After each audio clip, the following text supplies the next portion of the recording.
Sí, digamos que el entrenamiento para la nivelación es un entrenamiento diferente al entrenamiento para el alto rendimiento, ¿sí? Entonces, dentro del trabajo que yo hago están los dos lugares, ¿sí? Hay que a veces tomar chicos que están muy rezagados y ayudarlos a ponerse en ese punto mínimo o medio aceptable, ¿sí? Para que no se sientan jalados y para que puedan lograr las metas mínimas de aprendizaje, que finalmente es algo súper valioso. Pero están los que también tienen metas agresivas, que por X o Y razón necesitan resultados. Entonces me encuentro con una niña venezolana exiliada del régimen que viene a estudiar a Colombia y que aspira a estudiar ingeniería genética, con las dificultades de exiliados que no tienen el dinero suficiente y demás, y donde su única alternativa es presentarse con unos estándares académicos brutales a universidades en Canadá para que le den beca.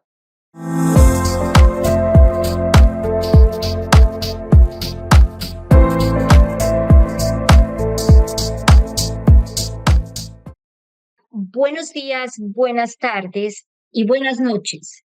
Desde cualquier parte del mundo donde nos estén escuchando hoy, una invitación a este círculo de docentes.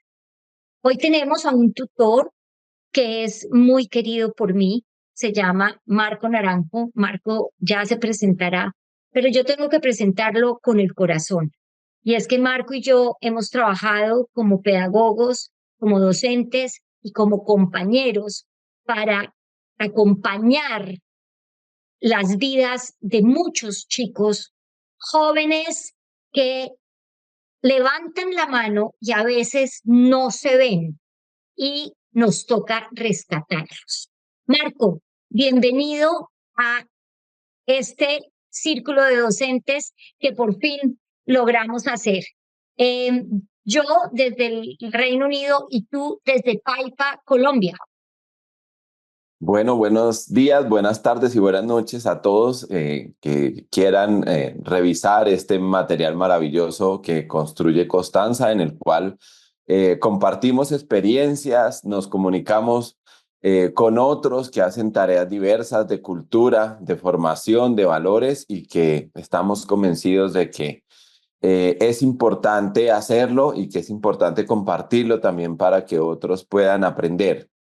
Mi nombre es Marco Fidel Naranjo, soy ingeniero químico e industrial, y he trabajado en docencia durante 26 años acompañando una práctica, digamos que es un poquito diferenciada a la que se hacen en la mayoría de instituciones de educación, que es acercarse desde el lado del estudiante, del niño, particularmente aquellos niños que por diferentes razones no pueden tener un desarrollo normal y competitivo en las instituciones de educación es donde los papás piden apoyo para realizar diferentes tipos de actividades de refuerzo académico, de tutoría o de coaching según sea la situación.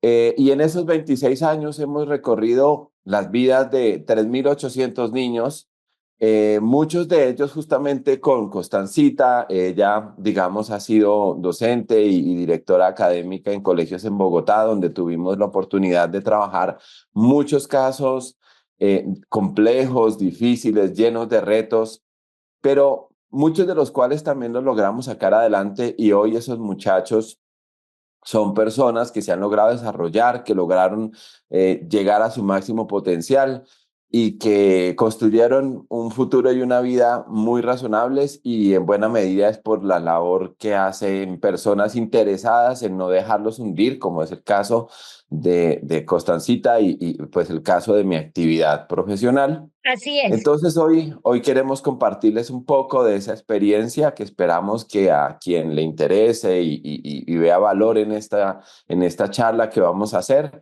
pues encuentre ideas, motivaciones y herramientas.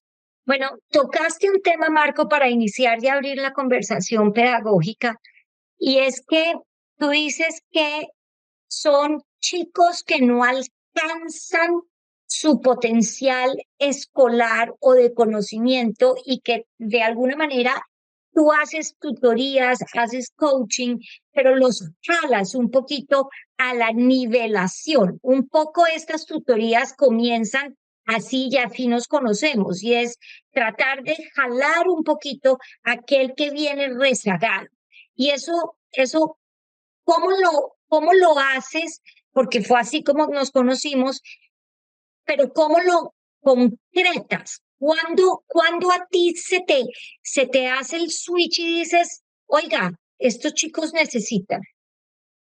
Bueno, es que es una cuestión muy compleja porque las razones por las cuales un niño no engrana en un sistema escolar son variadas, ¿sí? Pueden haber niños que tienen dificultad de aprendizaje, ¿sí? O que tienen alguna dificultad perceptual o que tienen, digamos, simplemente mala actitud, falta de motivación o que no les han dado los hábitos o la urgencia o que hay desorden en su casa. O sea, es muy compleja la razón por la cual un muchacho no funciona con el sistema académico y que además los sistemas académicos también son muy normativos y a veces un poquito cerrados.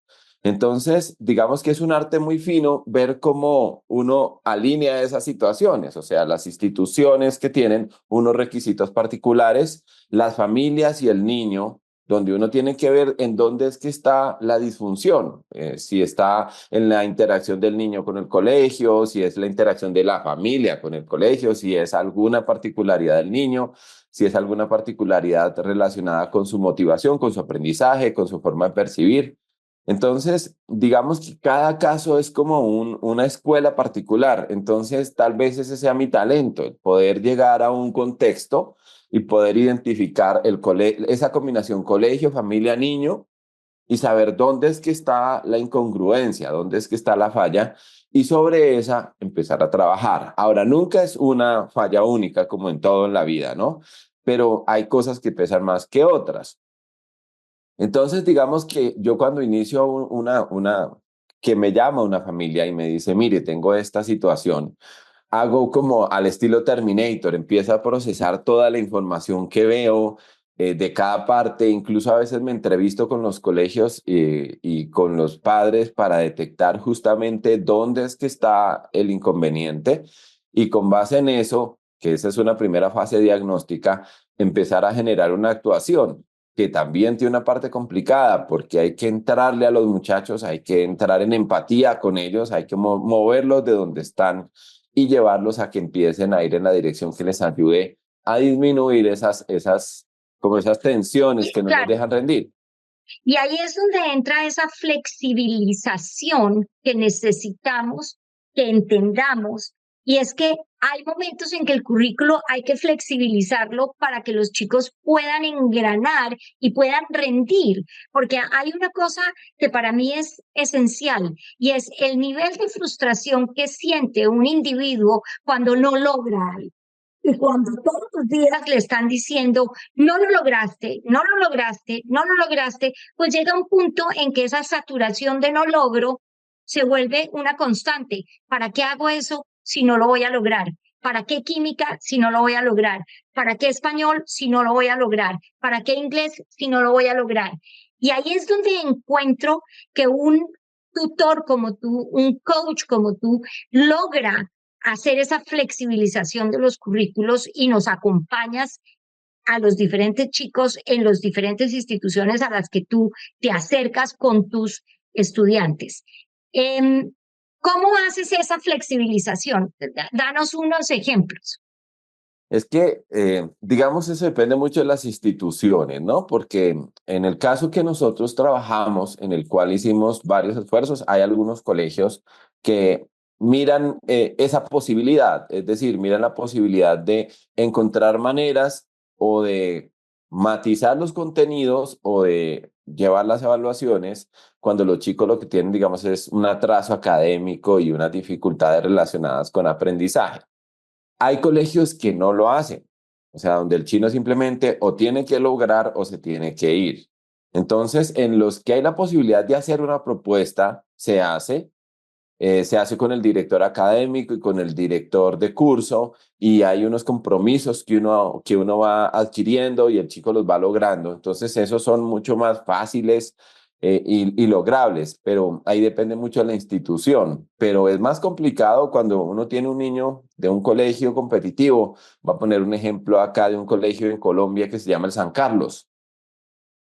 Entonces en el San Carlos le dicen, no, simplemente rinde o se va, así, facilito.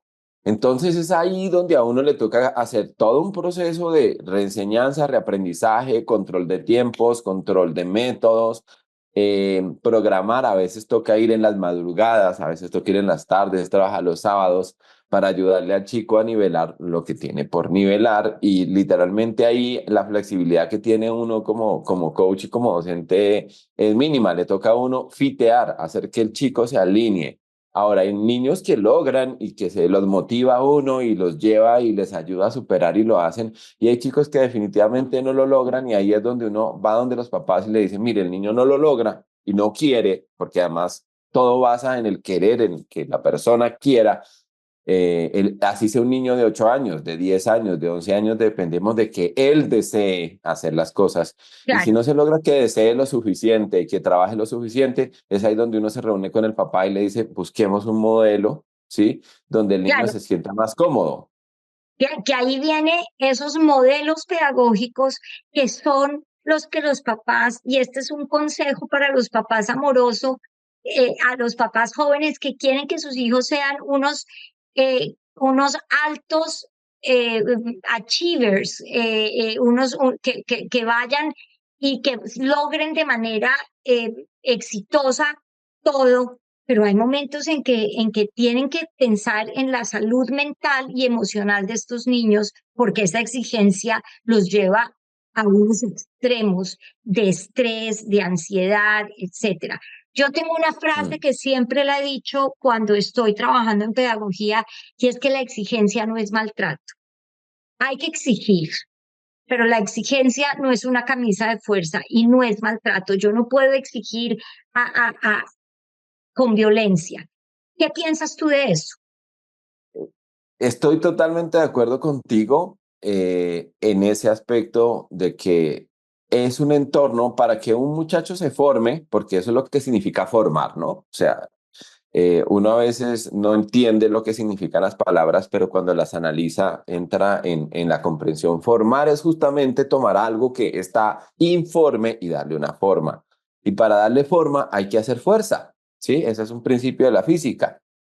Entonces, todas las personas que tienen una tarea formativa, educativa, pues tienen que aplicar de cierta manera fuerza para que las personas salgan de donde están y lleguen a otro lugar. Pero entonces aparece este ambiente competitivo, que es una combinación de cosas, es una combinación de aspiraciones, es una combinación también de preceptos de que el mismo sistema, digamos, occidental capitalista impulsa, de competir, de lograr, de que el sentido de la vida es el logro. Entonces es el logro del año y ojalá en el primer puesto y que tengan además 5 idiomas, etcétera. Y a veces eso hace carrera en las mentes de las personas, o hace carrera en las mentes de todos, porque yo también soy padre y también competí y puse a mis hijas a competir un poco. Pero entonces está como el sabio Aristóteles decía, en el punto medio. O sea, es importante ponerle metas, que esas metas se construyan y que sean significativas para los muchachos y que sean un norte que guíe, pero que no empuje y fuerce. Porque cuando esa aspiración se vuelve un sufrimiento, se vuelve una lesión, entonces finalmente puede que los muchachos lleguen al punto, ¿sí? Pero llegan lesionados, llegan lastimados, con la autoestima muchas veces afectada, emocionalmente afectados, entonces el logro de la meta termina siendo nada porque se destruyó en el camino. Entonces es una Yo, dulce yo, combinación entre la meta y el camino.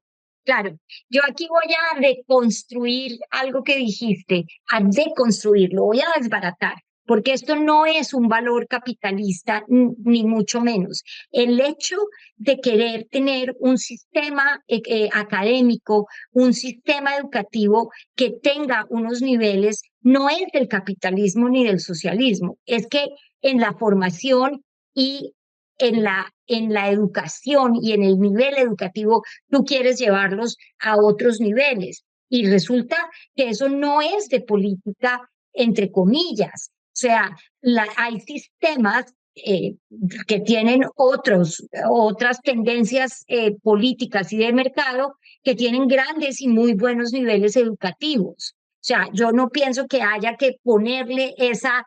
ese rótulo a la educación. Ahí quiero que desmenucemos también eso, porque entonces, ¿por qué yo quisiera que mis hijos fueran bilingües? ¿Por qué es importante en una política educativa de país creer que hay que tener bilingüismo cuando en los países angloparlantes no es una política pública de educación?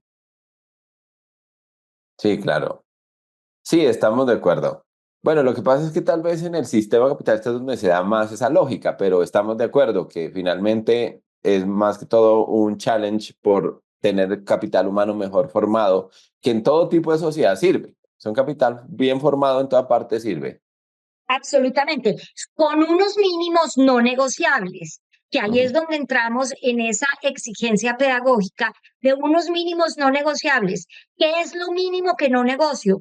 Que mi manera de formar es que sumemos, restemos, leamos con un nivel de comprensión que pueda la gente trabajar con instrucción.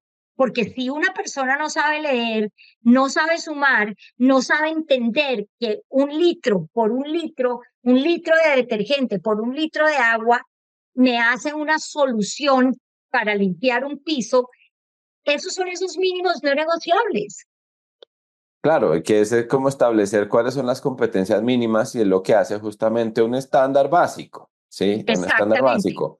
Y que sobre ese estándar básico, ya dependiendo de las competencias, los deseos, las aspiraciones y el proyecto de vida de cada cual, construya adicionalmente en lo que es fuerte, que es lo que orientará a ese joven o a esa niña hacia la formación, digamos, ya especializada profesional o media o técnica, porque es que además hay una locura a veces en estos países de Latinoamérica donde todos quieren ser ingenieros o todos quieren ser médicos y ojalá PhD y todos administrar y resulta que los administradores son unos y los que trabajan y mueven son muchos y a veces hay carreras muy bonitas, por ejemplo estos que hacen, ebanistas que hacen los muebles, buenos electricistas, hay muchas tareas en la sociedad donde alguien se puede desempeñar muy bien remunerados Es que y que la gente fíjate, no la claro, prepara, no y se prepara. fíjate este reverso, la mano de obra de ese tipo de oficio, trabajo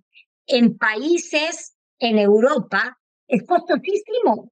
O sea, un electricista está catalogado como un profesional de un rango altísimo, un plomero, mientras que todavía nos falta a nosotros recorrer un poco esa dinámica de cambio de paradigma para que digamos que no es un oficio menor.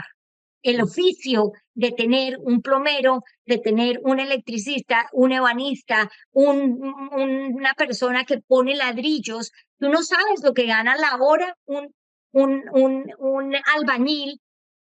Yo estoy en Inglaterra y yo veo eso y yo digo, wow, esto es, pero deben estar capacitados. Bien Por lo capacitados, tanto, porque los que por valen lo son los que están tanto, bien capacitados. claro, deben tener un mínimo no negociable de literalidad. O sea, deben saber leer, deben saber sumar, deben saber multiplicar, deben saber principios físicos, electrónicos, eléctricos, de fuerzas, etcétera, etcétera. Por lo tanto, tienen que hacer un curso anterior de física básica, de electrónica básica, para entrar a esas carreras técnicas que se van a volver profesionales y técnicos a la vez. Entonces, Mm.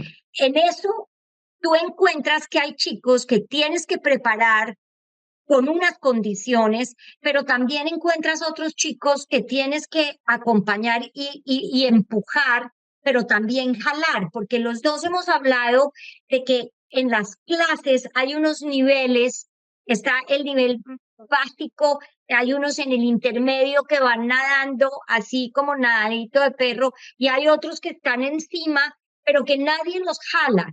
Y entonces es cuando tú Sí, también entras a decirles a estos chicos que están haciendo International Baccalaureate o que están en colegios bilingües y que la exigencia académica es tal que están un poquito rezagados, pero no porque tengan problemas, sino porque hay que crear hábitos y hay que crear como técnicas y estrategias.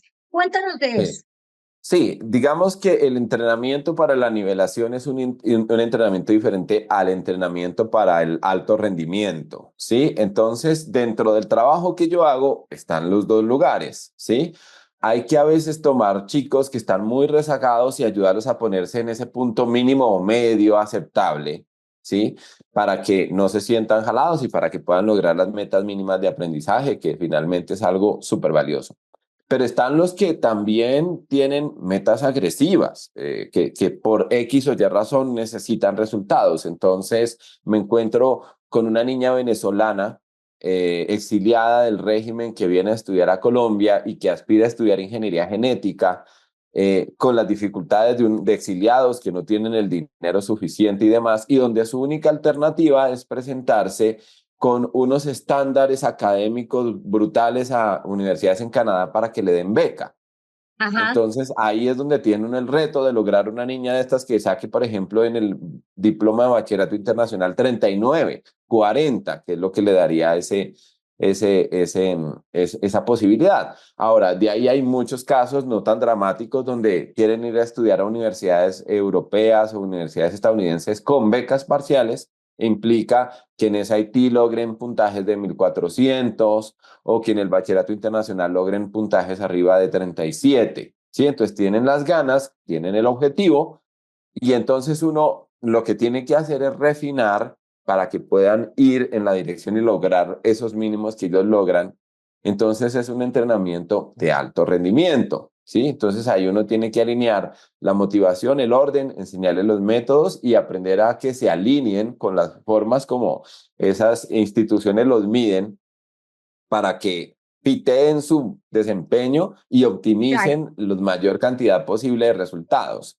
claro. Ese, digamos, y es una labor casi igual de intensa, es decir, cuando cojo un niño que necesita nivelación intensiva, es casi tan duro como a los que necesitan alto rendimiento, donde toca reunirlos, generarles semanalmente challenges, donde hacen ejercicios, donde practican, donde trabajan, hacen los entregables que deben de ser de cierta calidad y justamente alarlos para que logren esas metas, porque quieren y chapotean, pero entonces toca decirle, no, chapotea en esta dirección y de esta manera para que Claro, logres y llegar ahí a este nivel.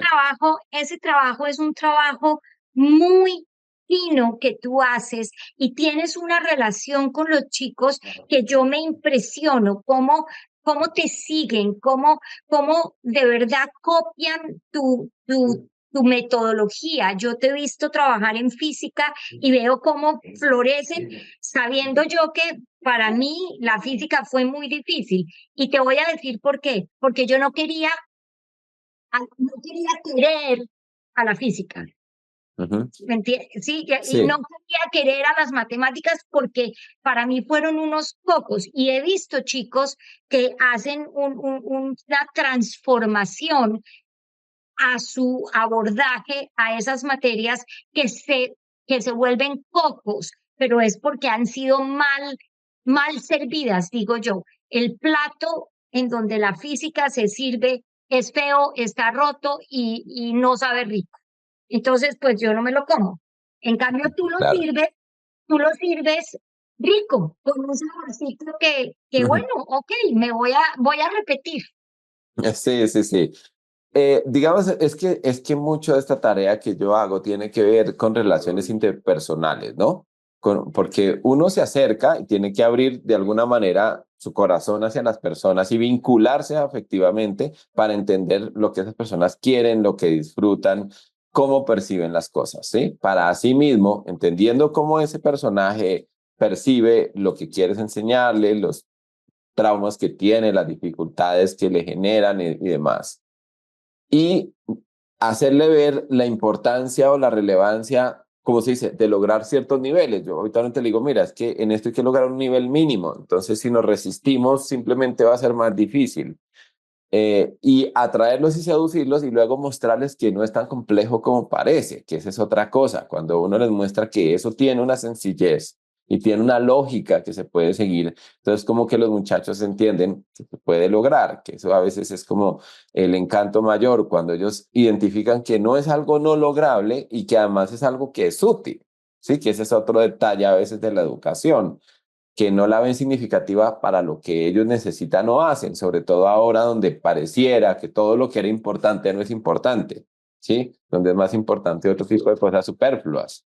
Claro. Pero depende mucho de la relación y esa relación yo la construyo con mis alumnos y la logro pues porque tengo la posibilidad de interactuar uno a uno y muy cercano. Eso no es tan fácil a veces para, por ejemplo, los docentes en el aula se le dificulta porque además el vínculo, imagínate con todos los estudiantes que tiene un profesor, el vínculo es muy difícil porque además uno se cargaría con muchos vínculos. A mí a veces Ajá. también me cargan los vínculos que tengo que hacer con personas, pero es justamente esa voluntad de vincular la que hace que tenga éxito.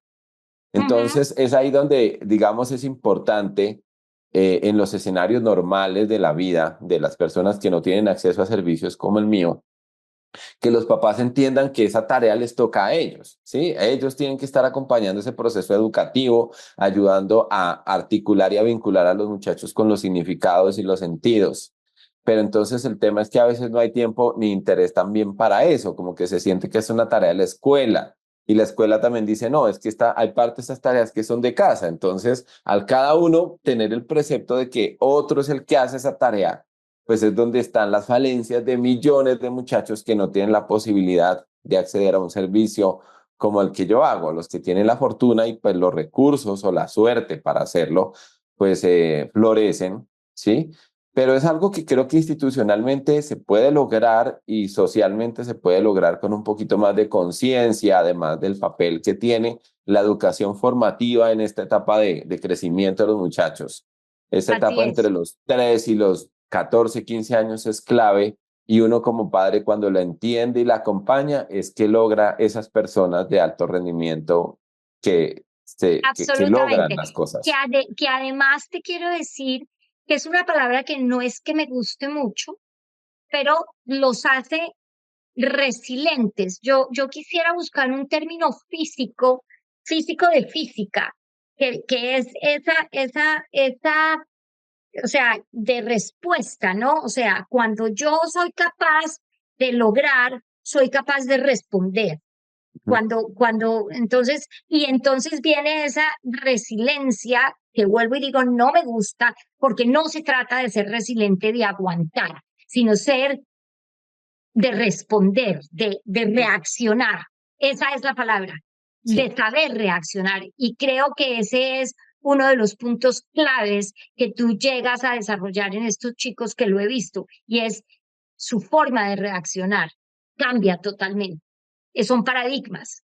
Sí, y digamos que la educación como formación, de alguna manera es lo que debe hacer, dar una estructura interna, ahí sí como se dice, construir las vigas, construir los refuerzos entre esas vigas internas, de tal manera que ante la acción de la fuerza el individuo pueda reaccionar en respuesta a eso para poder justamente superar los retos, las aplicaciones o lo que necesitan, que es finalmente lo que hace la educación al preparar para la vida, ¿sí? Que es Así justamente es. comprender qué es la formación. Y es que la formación no es, digamos, dar una colección de conocimientos o estar o contener o, digamos, establecer como un protocolo, que es de alguna manera lo que muchos colegios hacen, sino que es un compromiso con la formación, pero el compromiso con la formación es tan profundo que hay que entender el niño desde los 4 años hasta los 18 20, Total, ¿sí?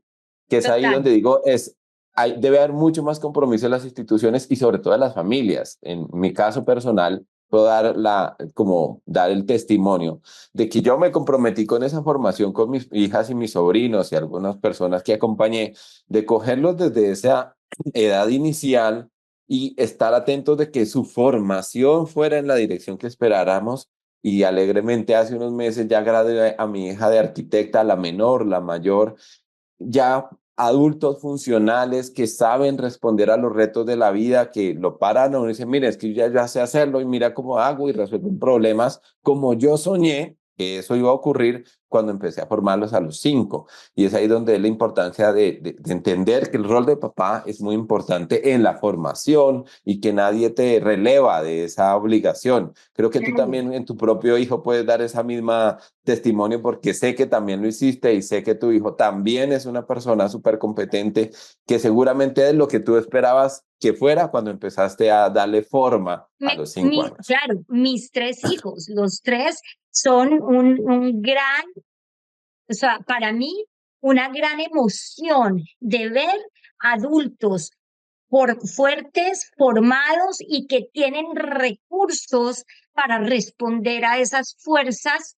que vienen de afuera, ¿no? Y que tienen esa posibilidad de resolver y de responder.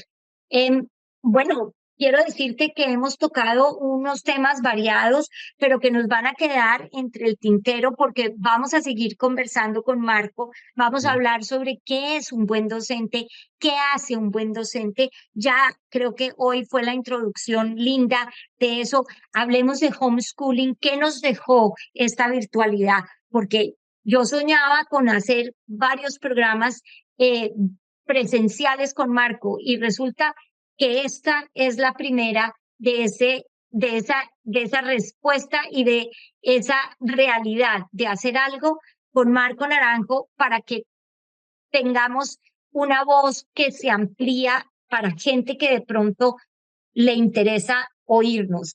Entonces, el homeschooling, ¿cómo se maneja el homeschooling? ¿Cuáles serían unos tips que tú pudieras hablar?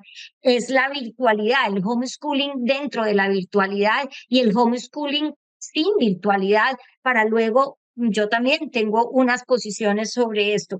Los deportes de alto rendimiento, ahora que vienen los olímpicos, ¿cuántos chicos jóvenes que están allá compitiendo han tenido que balancear entre su deporte, sus prácticas, su rendimiento deportivo y su rendimiento académico?